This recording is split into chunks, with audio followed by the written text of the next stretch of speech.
Hello, ladies and gentlemen, and welcome to another episode of Run It Back. This is kind of like the Run It Back that happened at a spur of the moment because we're on vacation right now by the time you guys are hearing this.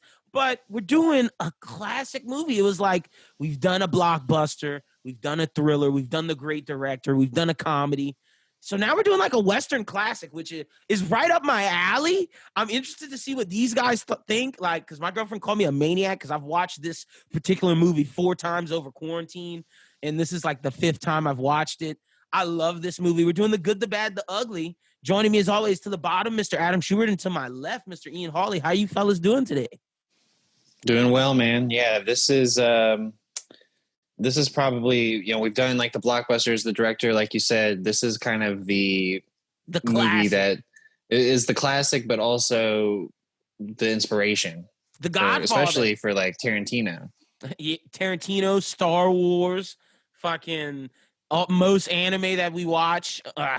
I can keep going. It's the inspiration for a lot of stuff. But Schubert, I'm gonna get to you in a little bit because I wanted to do like a little semi segment, and Ian, you can jump in this too, just because we're gone. And I know by the time we talk about it, this news will be old as shit. But like, it's on my mind. So after we introduce Ian, we're gonna do like a little mini Bros Who Binge segment. But Ian, how you doing today, bro?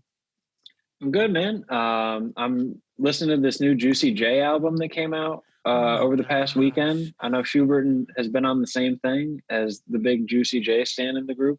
That's hilarious, bro. But yeah, man, I'm chilling. That's hilarious that y'all love Juicy J like that. And like, he's a lyrical genius. I'm not getting into he this. Is. Right now. We're not doing this right now. We're not doing this right now. Bring me on the music podcast. We'll do this another time because I will argue the Juicy J point for fucking hours. Don't say he's a lyrical genius in my presence ever again. Oh, disrespectful, sir. Not. He says what we all think. You can say he's a musical genius in terms of the production that he makes, but do not ever call Juicy J, Bands That Make Her Dance, a lyrical genius in my presence again. He has created statements like Bands to Make Her Dance that are timeless. Like that is a timeless quote now. People are going to be saying that in strip clubs for generations. That's true. That's a fact. And you're on the side of the fence where you can say no to Ratchet, and we're on the side of the fence where we can't. Yeah, but so that's just the difference. I'm not with all that Juicy J shit, but like, good. I heard the album's good, and I listened to like a couple songs, and it wasn't bad. But Schubert, just real quick, since we're not in town, since we're away, and we won't be able to talk about this for 2 weeks, I think it's important that we talk about this right now, especially since we're reviewing a time-old classic movie cinema piece, and cinema's changing, bro. Like the big HBO Max news was crazy today. It literally came right when we're dropping the episode. I hate that it always happens, but I was a little more upset that this happened, more so than any casting, more so than any trailer, because this is huge. We've been talking about this for months. This has been a topic on our show for months, and we've said that there's no way the movie studios could go through 2020 again. There's no fucking way. And we've been saying VOD, we've been saying streaming, and we finally got an idea what it's going to be like going forward. What do you think about the whole HBO Max deal? Because I know Disney's hand is like, Disney's ready to push the fucking button. I need more context on what you're talking about. Like I guess I haven't been on the button because I've been watching a 3-hour movie today. So all right. Well, it got reported that all of Warner Brothers movies are going to be on HBO Max like next year. They're dropping them all on HBO Max the same day as the theater. They're going to try to do the theater for the places that allow it. But so you're saying like what they're announcing that they're going to do is the same thing they're doing for Wonder Woman? Yeah, like Dune, Suicide Squad, The Matrix 4. It's starting like in January, and they're just running it down, and we're just getting all the movies we would have gotten are going to be on HBO Max. So it looks like you're keeping that HBO Max account. Well, it is the most expensive one, so I would hope that it would be worth my while. Look, this is huge. This makes HBO Max the king of streaming right now. It has to. I mean, that's difficult to say. The king of streaming, probably the king of new releases. Who's competing with this? Nobody's competing with Nobody. This is huge. Netflix has nothing on this. Yeah. Amazon maybe if they come up with some crazy original content, but They've been that's doing about some it. cool movies. They got Coming to America. They got some things coming. Like Amazon to me is like second tier. Like Amazon arguably had one of the biggest streaming releases of the year with Borat. Yeah, So- that's a fact. Like, But to that me, was 2020. That's what I'm saying. In We're talking 2020. about 21 now. Yeah. but that'll carry him into 2021 because like they've How had a far big into 2021? Look, me and Schubert are big Amazon people. They got Coming to America next year. They got They're gonna the new at the end of this year they'll have the big Riz Ahmed movie that's going for the Oscar. They got you have another the Regina King directed movie at the end of the year. the Tessa Thompson movie. There's a new one coming out. Yeah, with Namdi Asamoah. Yep, So- look, Amazon's up there with quality. But HBO Max, the fact that they have HBO, they have Cartoon Network, Adult Swim, and now we're about to get the Warner Brothers movies, bro. You telling me I'm gonna watch the new Suicide Squad at my house? I don't know as a theater nerd how I feel about that. I don't know. The other issue though is that HBO Max is only accessible to certain households, which is another issue that they have. So they got to get that fixed too because What the price point? at the moment there's only one way that my household can watch HBO Max is or two ways: with the computer Yeah, I was about to or say. on Amazon Fire Stick. Wait, you don't have a play? You don't. It's not on your Xbox? No Oh, well, way, I mean- dog. It's on your Xbox because it's on my PlayStation. Hell no. Well, I mean, Okay, well, maybe. I'm just saying, like, a majority of households now are Roku households, That's and true. if you're gonna completely alienate the Roku houses like you have, it's gonna be hard for them to They build. partnered with Amazon. They got that coming. That's coming. That just got announced. It's gonna be on Fire Stick. I know that's what I'm saying. It's on Fire Stick, but a lot of people have gone to Roku because Roku is the easiest one for all of them. Is HBO Max not on Roku?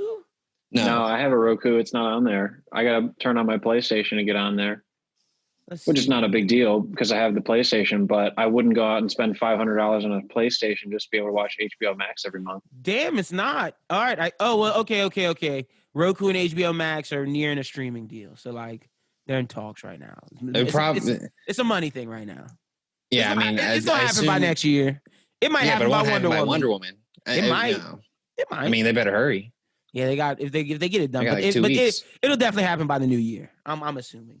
But Are we doing Bros Who Binge here? I just wanted to That's talk what he about said. that. He said. I just wanted to talk about that real quick. Good and the Bad Ugly fans, y'all just got a little taste of Bros Who Binge just because we couldn't talk about it. Because I thought that was big news for me and Schubert not to talk about that for 3 weeks.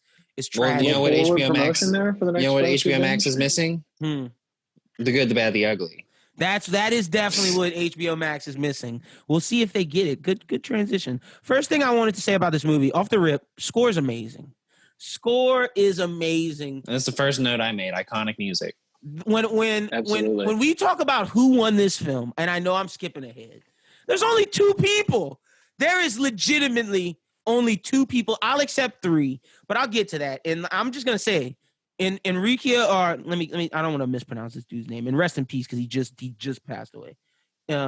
Ennio Morricone or Inicio Morricone. Rest in peace. He's got to be one of the winners of this film. That music is iconic. That's the fucking all like what commercial is the is that the beer commercial that it's from when he's running down When he's running through the cemetery. Yeah, Yeah.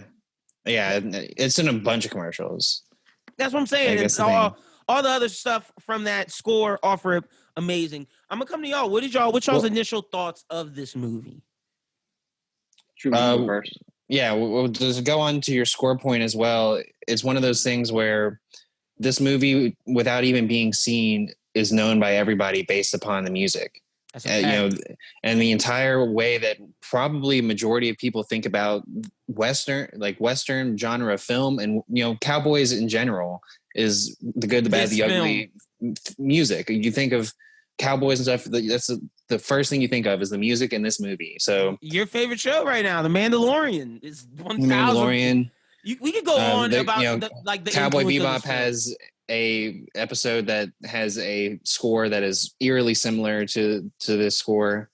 And then if you talk about the shot composition of the Mexican standoff, I know we're skipping ahead, but like That Yeah. goes from like the Reservoir Matrix to Dogs. Reservoir Dogs. Like we could list off a shit ton of movies that this influenced. But that's some of the stuff I have in background that like this movie's iconic, man. This movie is iconic. How did y'all feel about the oldness of it? Because every time I was telling you on pre-pro, before I got into my old movie kick, because like right now I'm watching old movie after old movie. I fucking love it.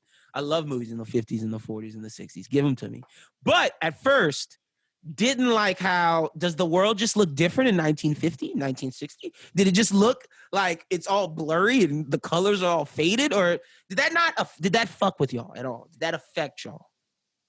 Because like to me, I'm I like, thought it added to it. Honestly, I thought it like, made it better. the world's normal when I'm looking Well, around. if you shoot a movie like this in 2020, it's going to look way too clear It's gonna look to give you the super gritty feeling that this gives off. I mean, it kind of adds to the effect of the setting in a way that it's grainy, like the same way a black and white movie kind of adds to the effect of like being in like the 1940s or 50s or something.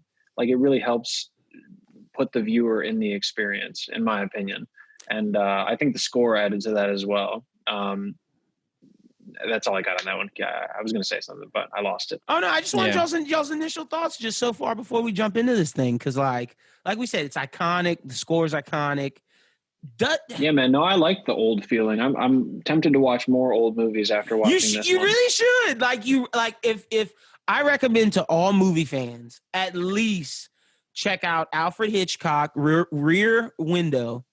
I'm not the biggest fan of North by Northwest, even though I know that's like iconic film, but I'm not a fan of that. I suggest Rear Window, and if you want to no, I'm not doing that one. If you want a good Cary Grant movie, then I suggest the one To Catch a Thief. That's Alfred Hitchcock. Fire. And then like get into the samurai movie, bro. The old Japanese 1940s, 1950s, 1960s movies are incredible. Shout out to Akira Toriyama. And then I started watching this Bunji Surigara movie. I think that's his name. It's about like this Yakuza ball shit. It made me think of some crazy ideas. But like old movies are amazing. I can't lie. Old movies, because they can't do as much as we can do now, the emphasis on story and dialogue may be a little stronger than movies now. Is that a stretch? Did y'all feel? They didn't use a lot of dialogue in this movie, but the dialogue they did use was very powerful in the way that they couldn't make the explosions and everything look realistic, but I felt like they took care into like there was a little more care into the storytelling. Am I off with that? No, I don't feel like you're off with that. I mean, I think the same way that I had to turn on subtitles for this movie because the dub was so bad from the Italian that it was throwing me off. But like you say, the storyline is so good, and even though I was just reading the words mostly to understand it, the dialogue is so good that I really didn't care that the sound didn't match up with the lips, which would have made me upset and turn off other movies.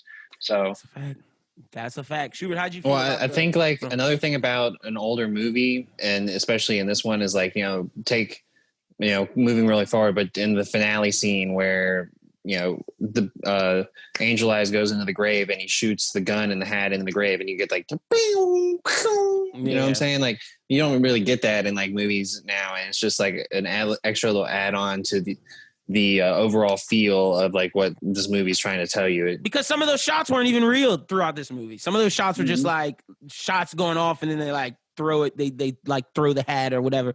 But that just goes back to like it being a classic time movie and just them trying to do intricate ways to get their story across. And I think it was highly effective. I'm interested to see our rating of this movie. Funny enough, me and Schubert do not know which is the running back king. I don't know if you know, Ian. Me and Schubert forgot. I want to say it's Pulp Fiction. I I thought Pulp Fiction got dethroned. Did it get dethroned? We did Scott Pilgrim after, right? Is Scott Pilgrim the running back king? Because we didn't rate Superbad. And that's something that I need us to do at the end of this when we rate this movie. Because is Superbad the running back king? Because we didn't rate it. We did not. Oh, we got to do another Superbad episode and then rate it at the end of that one. Oh, we're probably gonna re-rate Superbad. That's probably a fact. But all right, let's jump into this. The way this thing goes, I give off background, then we jump into some of the best scenes, and then we do some "Are we sure's," which is basically like, "Are we sure this works?" And then we got the winners, the who took the dub, who took the L, the loser of the movie, the sixth man of the movie, and then I have like some we usually do like a little discussion at the end just about some random topics about the movie. And I just want to talk about some of like the influences of this movie. I know we touched on it a little bit earlier with the score, but just like the real impact of this movie and what it did. But we'll get into all that. Let's start off with background. The Good, the Bad, the Ugly is a 1966 Italian epic spaghetti western, which I must say the best westerns, in my opinion, are Italian-made westerns. Don't crucify me for that, but I'm a firm belief of that. The film was directed by the iconic Sergio Leone and starring Clint Eastwood as the good, Lee Van Cleef as the bad, and Eli Wallach as the ugly. Its screenplay was written by Age and Scarpelli, Luciano Vincenzioni, and Leone, with additional screenplay and material dialogue provided by uncredited Sergio Donati. Based on a story by Vincenzio and Leone, director of photography Tonio Del Cololi was responsible for the film's sweeping wide-screen cinematography, and again, Ennio Morricone composed the film score, including the main theme. It's an Italian-led production company with co-producers in Spain, West Germany, and the United States. This film is known for Leone's use of his iconic long shots and close-up cinematography, as well as his distinct use of violence, tension, and stylistic gunfights, which at the time was crucified. This film was not critically receptive very well. This film was, at the time, was very trash. It felt like violence porn to the audiences of the day. But then as this film just progressed and grew and aged with wine, it became critically loved and became one of the top films of all time. So, but I mean, that had a lot to do with the way that westerns were portrayed in America at that time. Very feel good. The music was way different, way more upbeat. The hero was always clean and always John Wayne being a nice guy. But that's why I say Italian westerns are the best. And I think one movie that showed that off very well recently was Once Upon a Time in Hollywood, showing how Rick Dalton, the transition of like doing the American Western and then having him go to Italy and doing an Italian movie, and the gravity that, or like the success that he had more so. No, you're absolutely right. And it's also, this movie influenced that. Yeah, nope, that's a fact, and we'll get into all that. All right, the plot revolves around three gunslingers competing to find fortune in a buried cache of Confederate gold amid the violent chaos of the American Civil War, specifically the New Mexico campaign in 1862. While participating in many battles and duels along the way, the film was the third collaboration between Leone and Clint Eastwood, and the second with Lee Van Cleef. The Good, the Bad, and the Ugly was marketed as the third and final installment of the Dollars trilogy. If you do not know what the Dollars trilogy is, it is a fistful of dollars and a few dollars more, which I must say, a few dollars more, I believe that's the one with Lee Van Cleef. I'm like 90% sure it's that one. That's the better one of the two between a fistful of dollars and a few dollars more. But if you enjoy The Good, the Bad, and the Ugly, I definitely recommend watching it. It's basically the man with no name, which is Clint Eastwood, is throughout of it. But it's not necessarily the same character. Because his name is Joe. Because Lee Van Cleef comes in and he's a totally different character. So, but I digress. The film was financial success, grossing over $25 million at the box office, and is credited with having catapulted Eastwood into stardom. Due to the general disapproval of the spaghetti western genre at the time, critical reception, like I said, of the film following its release was mixed, but it gained critical acclaim in later years. I just wanted to say this about the genre. The genre of the spaghetti western became international sensation with the success of Sergio Leone's Fistful of Dollars, an adaptation of a Japanese samurai movie called Yojimbo.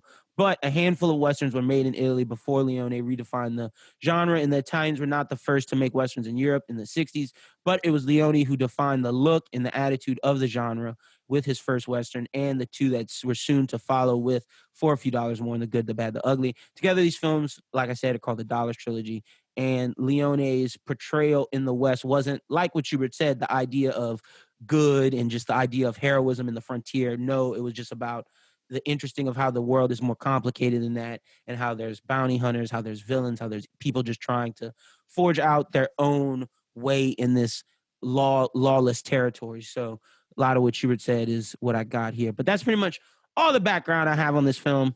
Let's jump to best scenes. The first thing I wrote down was the introduction to the good, the bad, and the ugly. Yeah, I mean, that was an interesting way to do it, and also does it in reverse order. Yeah. You can almost think that this movie was called The Ugly, the Bad, and the Good. Is this Tuco's movie? He's the first build. So Is this Tuco's movie? He's barely the first build. Isn't the opening scene just like him running out of the shop, and they just freeze frame on him for a second? Well, but he killed all those guys. Yeah, but they didn't like stop and be like, "Hey, this is this guy," and he kills all these guys. And another way that you can argue that it's Tuco's movie is that he carries a majority of the dialogue. We learn a lot more about his character than anybody else. Brother. So there's a way that you could think of it that way. I still think that it's more Clint Eastwood's movie, but it's 1,000% build. Part. It's 1,000% build as Clint Eastwood's movie, but the only reason why I ask is because this time going through, like looking at it with this critical eye, it's just like Schubert said, we get the most characterization from him. Like Clint Eastwood is basically the face of this movie. But you get a lot of characterization from him too. True. The only thing you don't necessarily learn a lot of is the background of who he is. Of who he is. Where like with Tuco, you talk about how in these spaghetti westerns there's blurred lines for a hero villain character. He was the ultimate blurred line. And even when he's talking to his brother saying like, you were too much of a coward to try and live the life that I'm living. Yep. There's only two paths that you can have when you grow up like we did: be a priest or be a bandit. Yep. 1,000%. Great moment. And that's just why I think it's Tuco's movie. Let me not say think it is. I think you can argue it is. But I like Schubert said, I still think it's Clint Eastwood's movie. But the introduction to the bad, Lee Van Cleef's character, I really like his character. I think he gets the short end of the stick in this movie. I think he gets his comeuppance in the movie that he got earlier, which I believe is for a few dollars more, where it's just him and Clint Eastwood as partners. But this one, Lee Van Cleef kills it with his opening thing when he walks into those people's houses and like, yo, I take you out, bro. And then took the bounty from the other dude and took out the dude that hired him to take out that dude. Like, love Lee Van Cleef's character. Love the bad. Yeah, he always finishes the job that he's paid for. That's a fact. He's a scary man. What scenes do you guys have after, or if y'all have anything about the introductions? If not, we can get the next one. The main thing I have when I'm thinking about like going through this movie is that Sergio Leone, and I was doing some research before we started this, and Robert Ebert once said about him that Sergio Leone doesn't concern himself with plot or storyline. He is a director of situations and sequences. So like almost every bit of this movie is more of a sequence, more so than like something that it comes together well, but it very much seems like it's cut. Like, we're feel that, that they do kind of weave the two storylines back and forth. Because it starts out, Tuco is by himself for a minute, but eventually Blondie, or the man with no name, catches up with him. And then the other side of that would be Angel Eyes doing his thing. And they kind of weave back and forth, and then they all meet up at the end. But it's funny you use that weaving comparison. Yeah, because I would say that this 3-hour epic feels like a television show woven together. No, that's a hell of a point, because I agree with that. I agree with that 1,000%. Like, it's literally the adventures of Tuco and Blondie, and then Lee Van Cleef's story, and then they all meet up at the prison. But we'll get to that. Yeah, so I don't think he gets the short end of the stick as a character. Just on screen time, that's all. Yeah, I mean, he does get the scenes that he's in are mostly his own scenes. You know what I'm saying? He doesn't get as many scenes, but he has a lot of alone time. And he definitely kills all of them.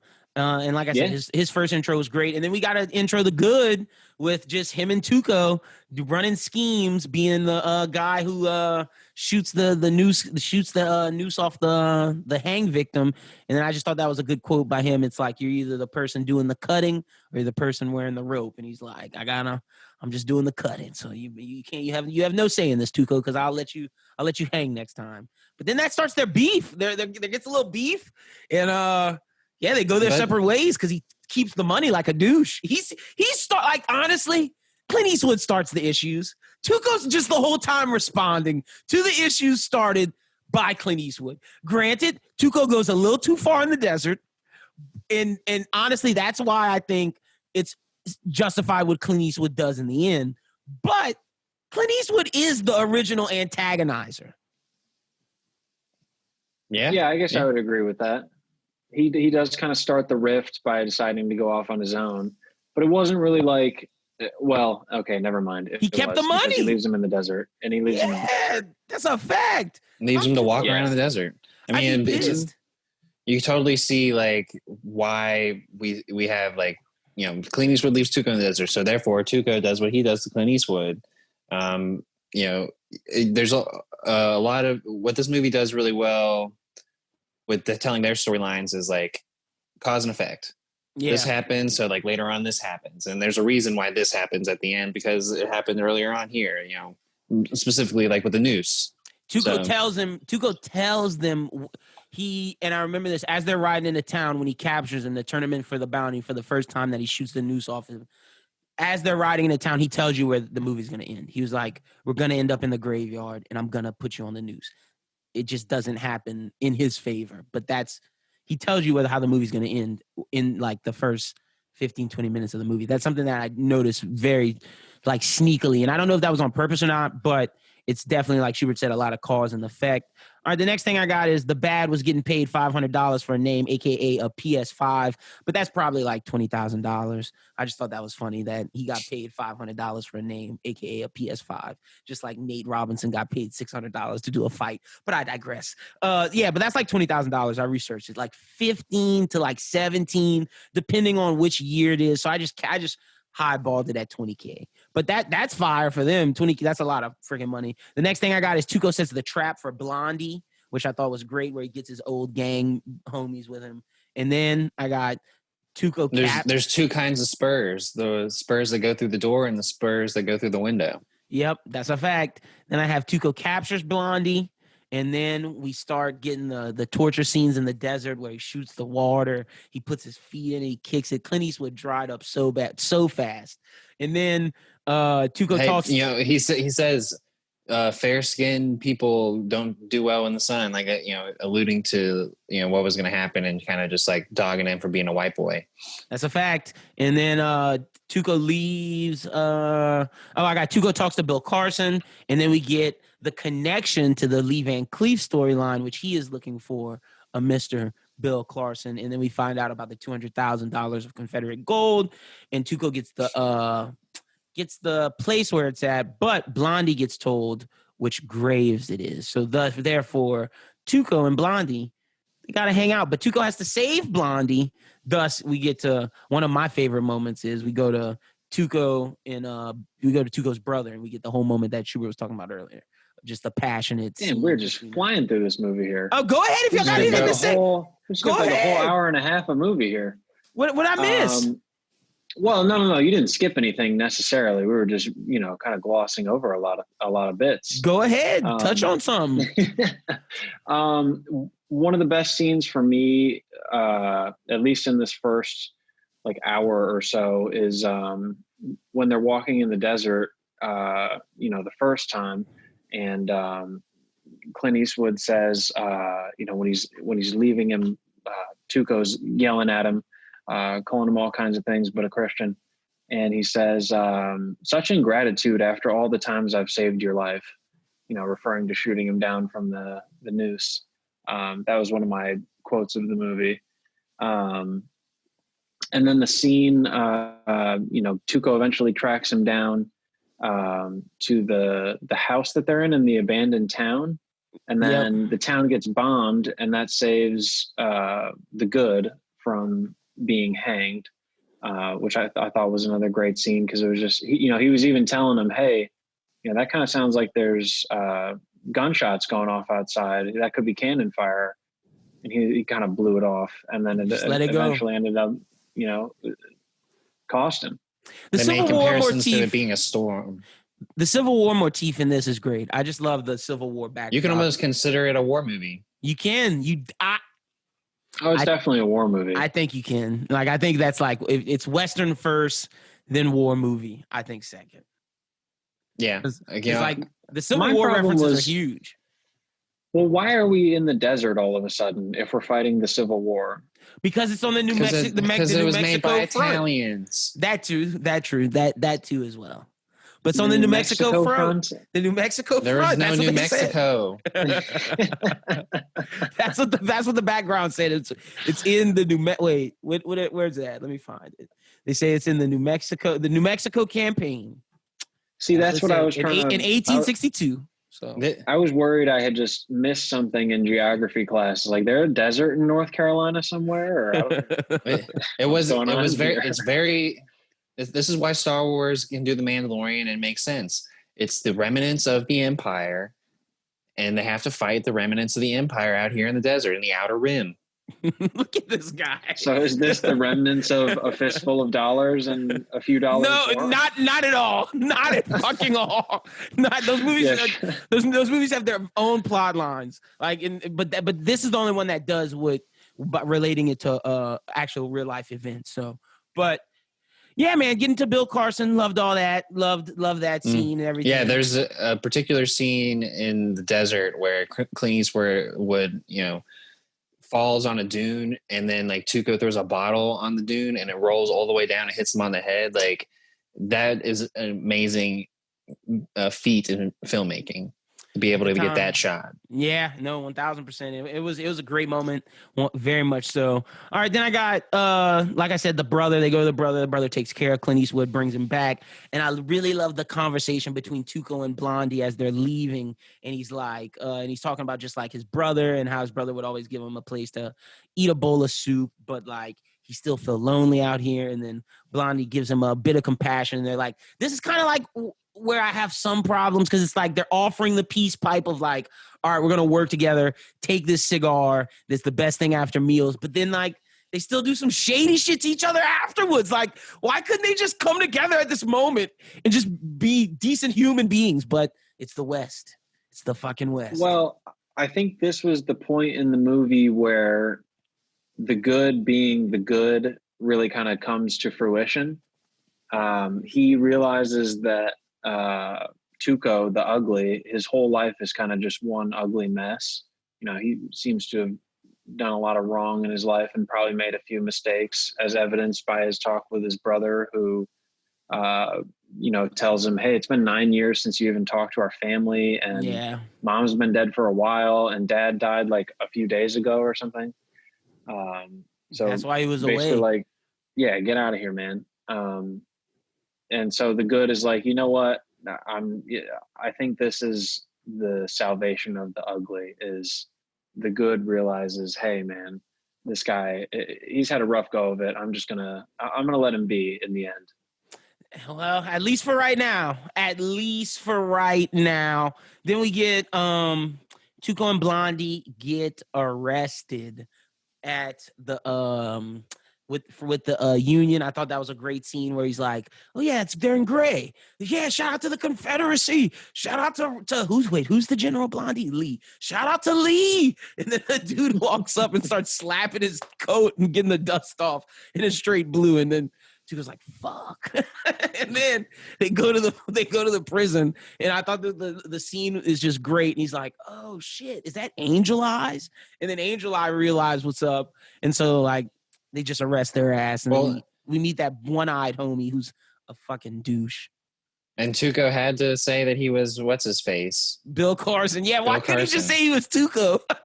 Well, Blondie told him because that was the whole thing. So when he goes to the carriage, the horses come up with the carriage and it's full of dead soldiers. Oh yeah, and he all has of a sudden, this one guy IDs. pops out and it's Bill Carson, which just happens to be the guy that the bad is looking for at the beginning of the movie. He's looking for a guy named Jackson, who's now changed his name to Bill Carson. That's why he went to that first house with the family in the first place. He's looking for them, or looking for Jackson. So then Tuco meets Bill Carson, which is the first, kind of cross of the storylines, if you will. And so he assumes the identity of Bill Jackson. He even grabs his eye patch and starts wearing his eye patch around. And then when later on in the movie, when he has to show papers to prove his identity, he shows Bill Carson. But that's to the Confederates, though. I'm just thinking like, yo, bro, fuck these Union dudes. Like, I'm too cool. Well, but he does have a bounty on his head. That's the only other reason. Exactly. So if they say, hey, you didn't get counted in the roll call here, who the hell are you? And then he'll have to say, hey, I'm Tuco. And they'll be like, okay, who's Tuco? And they'll go look it up. And, sure enough, they'll find the bounty. I don't know. That's Maybe true. They don't look it up because they don't have computers. But you know what I'm saying? They go get word. He'd be there for a couple months. Go get some reward money. Go get the $3,000 that he's owed. So yeah, at that point, he's kind of just in between a rock and a hard place. And he has to say, I'm Bill Carson. Yeah, true. So that's what tips off the bad because he's like, oh, the guy I've been looking for the whole time? No, it's just Tuco. Then you have a great moment where they go inside and they do the eating and they have the whole talking moment about how they're friends and whatnot. And then they start torturing him. And then when they're playing the music outside, it was just such a sad moment. Like, oh, they got to keep playing this music or so they can hear their homies are getting beat up. So they can hide the fact. And then that dude just whooping Tuco's ass, and then Tuco snitches. And I think it's a great moment when the Clint Eastwood gets called in, and he's like, "Yeah, you know what? I'm not doing none of that with you. It wouldn't have worked. Tuco's just that type of that'll squeal." And I was just like, "Damn, Tuco's man." He was like, "Would you have talked?" And he's like, nah. "No, you wouldn't have talked." And he's like, "Oh man, yeah, that was such a good scene. Like just knowing." Yeah, he said, "I know you're smart enough to figure out that talking wouldn't have saved you." That's it. Yep. Great moment, man. Lee Van Cleef kills it. The Bad is such a good starter in this. Like he is a quality third scorer. Tuco's definitely the second option, but Lee Van Cleef could come in and score more points than Tuco. You think he's the Ray Allen of the group? To lighten it up from the corner? He might be the Ray Allen of the group. He might be the. Well, I was going to say is like he might be the Draymond big three. Yeah, you do. He might be Draymond, and I'm giving Tuco Klay Thompson. But see, I don't want to say Chris Bosh because Tuco's not D-Wade. I would more so say Draymond. Like I think Draymond is the Warriors, or if we're talking like Warriors, KD, Steph, and he'd be the Clay. But see, I think the Draymond works better for that. Draymond's definitely the bad. For that, he's not the good. That's for sure. Draymond's 1,000% the bad, but the bad carries the storyline and sets it up. It just works. So I don't know, but. That was just a great moment between our three characters. So now then the good has to go on the way with the bad, and they're going to find the stuff. Meanwhile, Tuco's getting rid of One-Eyed Willie on the train, kills that dude, which was a great scene. Shout out to Tuco getting his cards up. He said, if I knocked your ass down, I wasn't letting you up, and he did not let him up. And then he escapes. The scene with him getting beat up is that really a kind of a big deal for the time. 1966 that we're talking about here. The violence that they showed was really kind of a testament to what they were doing in Italy. Yeah, no, with their westerns. That's a fact. It was a very realistic for older movies that I've seen before. It was probably one of the more realistic fight scenes, brutal like beating scenes. Yep. So this was like kind of paving the path at that time. It was, and that's why it's considered. That's why critics weren't digging it because they thought it was just violent porn, or that's what we call it now. But they thought it was a gore fest, and this was something that played into that, and that was a great moment. Let's see what else I got after that. Okay, so yeah, Blondie and Tuco link back up. And then they kill Angel Eyes' crew. I thought the moment in the tub, which we talked about, which is my Are We Sure? Can you shoot the gun in the water? Where that dude who was in the beginning comes to get his revenge. Tuco blasts him. He's like, bruh, like Schubert said, the quote where he's like, don't talk about shooting me. You should have just shot me when you walked in, partner. It's your fault. I bet there's a Mythbusters about it. You have to look back. Because like they did do lots of episodes of like movie stuff. Like I'm sure that they did that. Y'all let us know in the comments. Can you shoot a gun in the water? I don't know. I do not know. But because that's a bubble bath. Like there's no way his part of that gun wasn't in the water. It just depends on if the firing part was. Yeah, I mean, it was definitely in the water because he had both of his hands out of the water at one point. Like when they showed the scene of the camera's like out in the hallway and looking through the door, and then He's playing. you can kind of see him in between the cracks of the, I don't know what they're called, but the saloon doors. Yeah, That's what they're called. Oh, Saloon okay. doors. Well, that's what there I you call go. him. He's definitely you can playing see on top him of the just water. splashing water on himself, like washing his hair or something. So the gun's definitely all the way in the water. Either that or it's like on his chest, maybe like right below the bubbles. But it seems like the shot comes from the side. If we're doing, I guess I'm doing a whole It JFK looks like he's assassination bit he's here. picking but it like, up. the shot comes from the side, so it seems like his hand's down in the water. That's what I I'm don't saying. know, man. It's picking up. I'm I don't calling know. nonsense on that That's one. that. I'm That's calling what I'm. suspension of disbelief on that one for the movie. But That's one of my "Are we sure's," but that's not the biggest "Are we sure" I have. The biggest one comes later because there's no way on God's green earth anybody can convince me of the next one. But we'll get there. Love the fight scene with Tuco and Blondie linking up again. Like, yo, we're gonna kill Lee Van Cleef's men. We're gonna mess them up, and they take them off one by one. Fun fact: the kill count of this movie, Clint Eastwood kills 11 people, Tuco kills 6, and the bad kills 3. Oh, see, Clint Eastwood was really the bad. So Clint Eastwood killing lots of folks, especially in this scene. Killed a lot of people, and that was one of the best gunman Western-esque scenes. Was this? This was also a pretty good little bit of the war aspect of this movie. Like one thing that also made it not feel like the Civil War was that they were like shooting all these cannons at like these random like ghost towns. Yeah.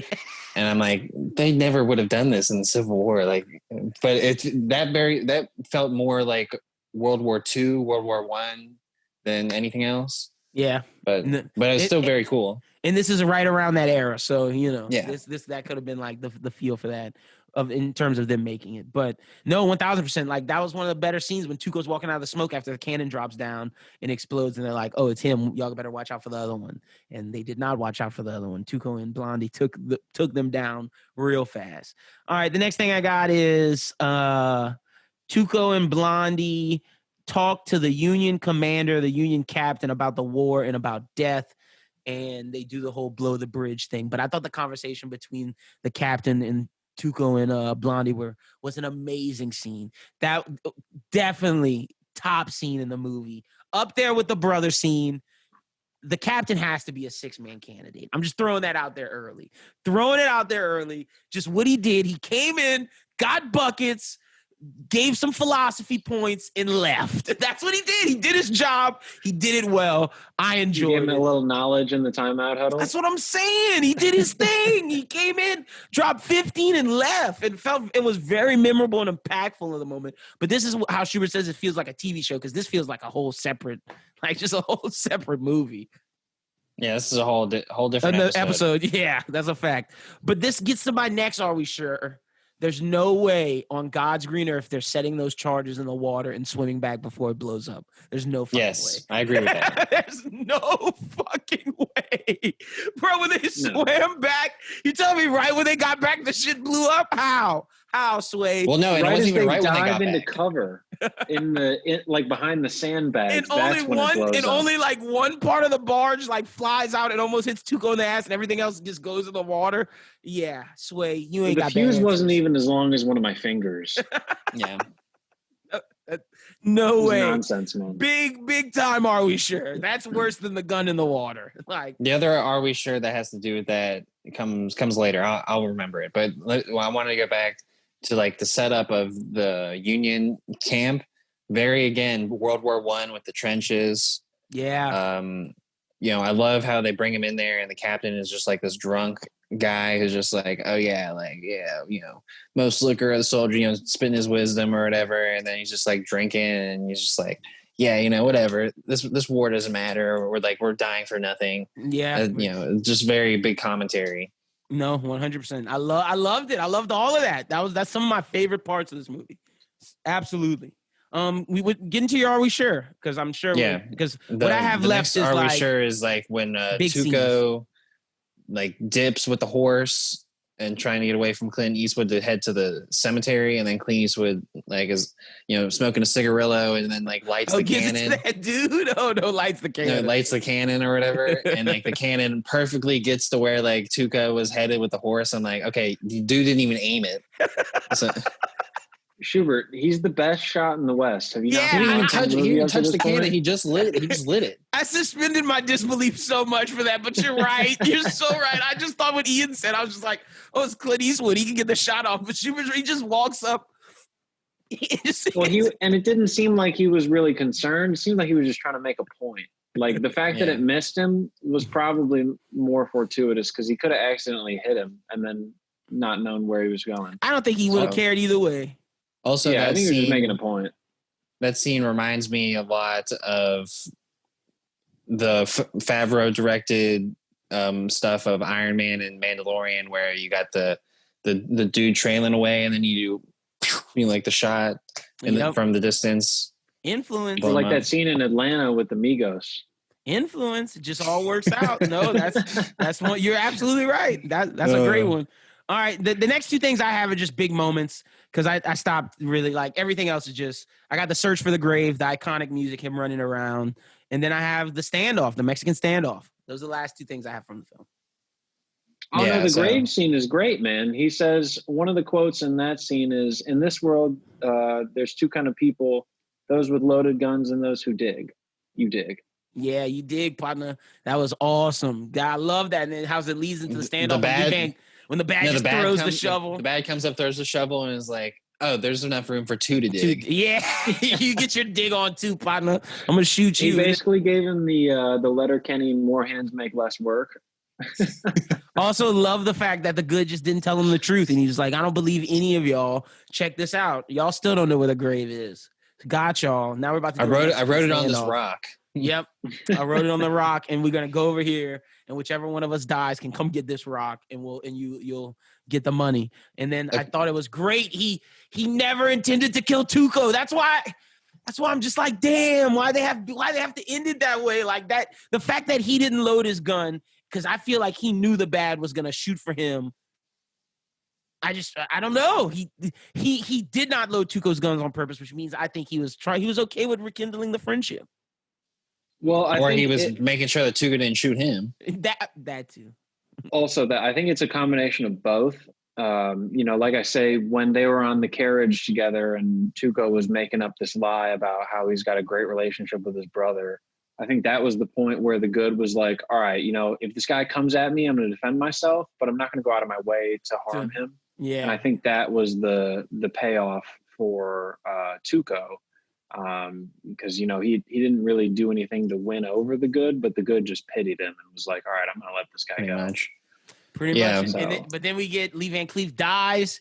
Good, bust him up. Yeah, big shot though before in the Mexican standoff of Lee Van Cleef starting to inch for his gun and Clint Eastwood shooting a look at him and him like inching back. It was like, ooh. Well, yeah, this is the classic scene. Like, I feel like this is what a lot of directors took is This is the scenes one. where it's like the close up of their face and they're just sweating and they're looking around back and forth to each other. Everything I can't from tell The you how many times Office I've seen to The that. Matrix to Community, Reservoir I've Dogs. seen it a few times with the paintball episodes. Like, 1000%. This is one of the most used things. And in people cinema. know exactly what it came from without even seeing the film. That's a fact. yeah, because they played the spaghetti western music in the background whenever this scene, archetype comes up. Yep. So this was one of the best scenes, if not the best scene in the movie. And then we get they kill the bad, and then Tuco gets hung up and was like, "Yeah, get your money, partner, but I'm not letting you free." Wait, does he cut the rope at the end? Yeah, Yeah. he shoots the rope, and then because From a distance, yeah. Yeah, Tuco is hanging there and he's yelling Blondie because he's got his hands behind his back and he can't fall off the cross or he'll hang himself. He's that close. And so then eventually the good comes back and does what the good guy does and shoots him out free. Back to the After he takes his half. Tuco to his ugly life. Yep, and Yeah. back to the point of there's some people who cut the rope and there's some people who do the hanging. He was a rope cutter. Tuco was not. That's just the facts of it. But all right, yeah, that's all the scenes I got. Anything I missed? If y'all got any other scenes? Well, again, he yells at him at the end. He calls him a son of a, and then the music cuts it off. But such ingratitude after all the times that he saved his life. He just And he still got his half. 100,000. Yeah, that's a Yeah, fact. exactly. That's a fact. Didn't even jip him in the end. They better hurry up and go trade that in before the Union stops accepting Confederate gold. But I think the thing that saves them is the fact that it's gold and not paper money. Because if it's paper money, my goodness, just like the Mandalorian needs to hurry up and spend all those Imperial credits before they turn to Republic credits. Don't ruin this for me. I haven't been watching season 2. I don't have Disney Plus. That's a season 1 reference. All right, fair enough. I guess I need to go back and rewatch season 1 because that came out last October. Yeah. It's been a while. All right, let's get into the next category. We got who won the movie to y'all. I'll let y'all go because I know who won the movie. I don't need y'all to convince me. I feel like The Good was winning this movie from start to finish. I feel like there was never any time where The Good was in jeopardy. Even he got the Deus Ex Machina with the explosion getting him free from the noose that one time. But other than that, he was pretty much in control the whole time. The desert. But I mean, like still. Yeah. But still, even then, but I don't think he still won that. Yeah, he still won that. Honestly, I wasn't even going character-wise, but y'all are absolutely right. I think it's Clint Eastwood, the actor, and Morricone as the composer. Those are 2 winners of this movie. Yeah. Eastwood becomes a star, and Morricone's score gets used for today, still to today. And the only other third one I say is Leone because of the stuff that he did from like directing wise that people still take. But to me, I feel like the impact of Morricone and Eastwood are huge, are bigger after this. It could have been bigger for Leone if he wanted to be a bigger director. I don't know what his like whole aspirations were, but he didn't do too many films after that. But each one of his films that he did was a banger. Once Upon a Time in the West, Once Upon a Time in America, both bangers that came late after. Yep. But I'm looking. But that's why I say Leone's third. I don't think really Clint Eastwood got. Oh yeah, he did. Because like after this. This was the boom of his popularity. He gets Dirty Harry because of this. Dirty Harry. Like without this, he doesn't. Without this, he doesn't get Dirty Harry, and I think that's why they do Outlaw Josie Wales. That's why, back to your point about Once Upon a Time in Hollywood, after Leo goes to Italy, his star power is kind of higher, which that was them ripping off Clint Eastwood. Yep. Absolutely, yeah. So that's why, to me, the big winners are Morricone and Clint Eastwood. Now, you can choose which one you want, but I think it's either one of those. But in terms of the characters, 1,000% the good. 1,000%. Yeah, I agree with all that. I thought this was easy. I thought this was like the easiest one we've done. Now, 6 Man, that could go up to that's tough. I'm throwing a nomination for the drunken captain of the Union. I'm throwing in a nom for him. You could throw in a nom for the brother. No, my nomination goes to Thomas Shorty Larson, the guy with no legs, who tips off the bad originally. Because my favorite part of this the only time I legitimately found like a comedic moment in this movie was when he turns away from the bad to go into the bar with his newfound wealth of having just been tipped.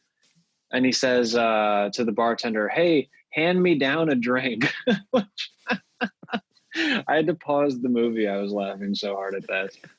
Super, who you got? Because Ian's going with some guy that I only remember the joke. You don't remember the guy? He's got like blocks on his hands, so he doesn't have to like use his knuckles to walk, and then I know who you're talking about now. Okay. I'd probably go with Lyndon's nominee, but if I had to put an off the wall nominee, it'd be the dude who stops playing the fiddle. Because like the fiddle. In the music scene. Where like all the Confederate soldiers are playing, and then like he's when he stops playing the fiddle, you kind of get a little bit more grasp a little bit of the moment of what that is. Like they're making them play so that they don't hear people getting tortured, and then they're also forcing them to be their source of entertainment in this prison camp. That felt very reminiscent of World War II and what happened to with the Nazis in Hitler.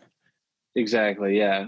I mean, it would have been all still around that time. Yeah. Italian culture at that time, especially because they would been allies 20 years later. So. Yeah, no, that's right in that area. So that scene particularly felt like another war entirely. But I don't know what was going on with the Italian economy at the time, or like how they were still feeling the effects of World War II at that time. Because I'd imagine they didn't steer the ship right. Oh no, not for a long while. time Yeah, because after that's that. post Mussolini like nonsense. So yeah, that was a rough period, and I see why the commentary of war was very heavy in this movie because they were not for all that. But yeah, okay. So my guy, we got Ian's guy, and we got Schubert's guy. All right, I like you. I like Schubert's. Ian's is weird. Mine was a comedic take. Ian's was weird. I'm trying to think of another guy. You can give it to the one-eyed dude who beat up Tuco. I mean, realistically, Jackson or Bill Carson has to be in this conversation as well. True, because he's the whole reason for the bad even showing up in the first place. True. That is very true. I'm trying to think. I think Bill Carson, the commander of the Union, and one-eyed guy. Those are the noms. Those are the ones you out there choose. I'm going with the Union guy. Ian's going with his comedy guy, but I do like his second choice of Bill Carson more so. And Schubert, you going with your music guy? No, like I said before, I was going to go with your guy as well. Right. But if I had to choose like an off the wall. All right, bet. Yeah, I feel like the Union soldier is obviously the choice, but I just want to throw out another take. I'm not mad at it. Who we got losing? The bad losers? Although there are some others, like that dude with the one arm that Tuco kills in the bathroom. He lost. I mean, there are a lot of losers if we're counting every guy who gets shot in this movie. But that guy lost more so because I got a reason why that guy lost. That guy first lost his arm, barely survived, because you got to think in this time period, anybody that's getting a gunshot wound, you better be absolutely lucky that your nurse was able to stitch that shit up and get you right. So the dude then goes on an 8-month hike and trek to find Tuco, only to get killed in the bathroom when this dude's naked. That's the ultimate L. That's an L. Yeah. That's more of an L than the bad dudes just getting capped off left and right. Dude lost his arm, had to go through the rehab process of teaching himself how to shoot with his left hand, and trekked for 8 months just to die in front of naked Tuco. That's an L. Yeah, I mean, I definitely agree with that. If I had to give out another person, I would say Clem. And Clem is a guy who gets sent by the bad to go follow Clint Eastwood when he kind of wanders away from the group. And Clem was just trying to read his book, and then this dude tells him to go follow Clint Eastwood to die. So poor Clem. See, but I mean, you know what you signed up for with that kind of deal. You're running around with the bad. You thought you were going to make it out of that? The one-eyed dude who Tuco killed is a big loser as well. Dude thought he was big shit, about to get 3,000. Nigga died. got ran over by a train. Yeah. Dude got caught sleeping. Should have been sleeping on that fucking train, you idiot. Tuco was ready to take you out. Like, if you're the train conductor there, wouldn't you stop the train? No, no, you keep going. You don't give a shit about the undercarriage of the train getting messed up by that? Fuck no. You got to think about this time. They're sick of this war. They're ready to drop these fuckers off. They're ready to collect their check. They don't give a fuck. No, not when they fall off originally. Like when Tuco's trying to break the chain off of his wrist, and he's got the dead guy like in the middle of the tracks.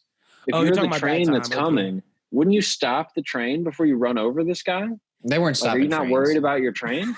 No, they didn't care. I don't think they cared. But that's a good point. Whatever they were using then to make the undercarriage of trains is more stable than back in those days, a mustache twirling villain was sticking ladies in front of train tracks all the time. So, this was just commonplace. Yeah, but they never get hit. That's my point. The train conductor knows he doesn't have to stop. But the train never stops. The train never does because stop. There's always someone to save her. But the train never stops. That's the point. But you see a big fat white guy in the middle of the tracks. Nobody's coming for that guy. I'm stopping. That's a good. I'm not gonna ruin my train and go back to my boss trainless. That's a good armature. That's a really good. Because then I got to walk through the desert too. What happens if I fuck up my train right? That train might be a loser in this. It might be a loser nom as well. Dude lost. Well, the train was in danger of being a loser. I'm saying the conductor got lucky that I'd have been stopping that train and clearing the tracks. If they stop for the deer in the Polar Express, you're damn sure I'm stopping for 250-pound fat guy in the middle of the tracks.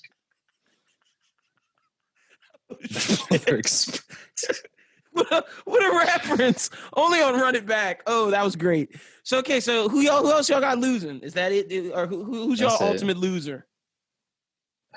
Probably the bad, honestly. the I mean, bad? you made a great case for this The- guy, the one arm. one-arm I don't dude. have anything for the bad that's better than what you just Oh said. no, the bad is. The bad is definitely an ultimate loser because dude thought he had everything in control. He shouldn't have napped and let Clint Eastwood walk off, dumbass. He should have just went on about his mission. I don't know why he was stopping Shouldn't have and sent chilling. Clem after him. He shouldn't have. He should not have. So yeah, no, I'm not. Yeah, you upset want at the something bad done, losing. you do it yourself. I'm not mad at the bad losing. I'm not mad at Clem losing. Justice for Clem. Also, one arm dude, he got screwed. That's my loser. He trained for 8 months looking for Tuco only to die. Nah, fam, that's a loss. You took one. All right, yeah, that's about it. Because we covered all the influences. We talked about that throughout. Any final thoughts on this movie, Schubert? And then we'll go to Ian, and then we'll get our rankings of this 1 through 10, and then we'll rank Superbad and try to figure out what the running back king is.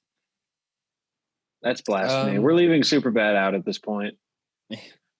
My final thoughts of the movie, it kind of just goes back to what I was saying, where it felt like a woven in television show as one movie. And echoing Robert Ebert's words about Sergio Leone, really being a director of situations and sequences, and like how the little moments just really play in and make big moments. And just seeing how this has influenced everything ever. Yeah, that's a fact. That's a fact. Ian, what you got? Final thoughts? I see. This is my first time watching this movie, and when I was in middle school, I had a teacher who was my history teacher who would always play the good, the bad, and the ugly music as like one of his bits that he would do in the class. So as soon as I turned this movie on, I was like, "Oh, that's where that's from." So this whole time, I was just thinking about my teacher like doing dumb bits in front of the class while this song was playing. That's But it was a great movie, and like Schubert said, pretty much every scene in this movie you can take and see how other directors have taken it and put their own spin on it. So it's cool to now have all of those references in the back of my head as well to pull out. To be able to see things in other movies. Like I feel like this will be one of those big things that influences my opinion of other movies that I watch from now on. 100%. I agree with that. I agree with everything both of you gentlemen have said. Good review, man. Let's get our rating 1 through 10. Where does it fall? I wish we knew the rank. I wish we knew the running back king right now. I really do. I don't think it's Scott Pilgrim. Is it Scott Pilgrim? Well, if he didn't rank Superbad, because Superbad would have gotten. I feel like we ranked Scott Pilgrim higher than Pulp Fiction, and I said that was black. Well, I feel like our Superbad rankings would have been so skewed because like we all like it so much that there's no way they were going to put it under 9 point. Yeah, it would have been a 9. Yeah, I'm with you. I'm with you on that. So where does this one fall? Okay, so Superbad, let's just say is at like a collective 9.5. Say collective 9.5. That's fine. It's so hard to do a ranking for a movie like Superbad, a comedy, and then turn around and try and rank a movie like The Good, the Bad, and the Ugly, and then compare those rankings together. Yeah, because every time we run into this, Scott like Pilgrim and Pulp Fiction, I try and like rate it and not try and think about the other ratings.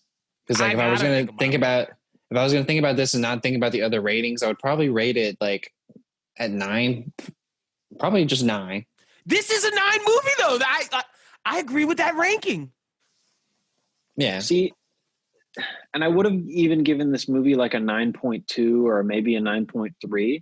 But the fact that it's literally 2 hours and 58 minutes long, and it could have been done in 45 minutes, maybe not with all of the same effect, because again, there's those scenes where, the tension builds and the music, ebbs and flows, and you can feel the character's emotions. So maybe that some of that is lost, but you could have cut this movie down to about 2 hours at the most, and it would still be the same movie.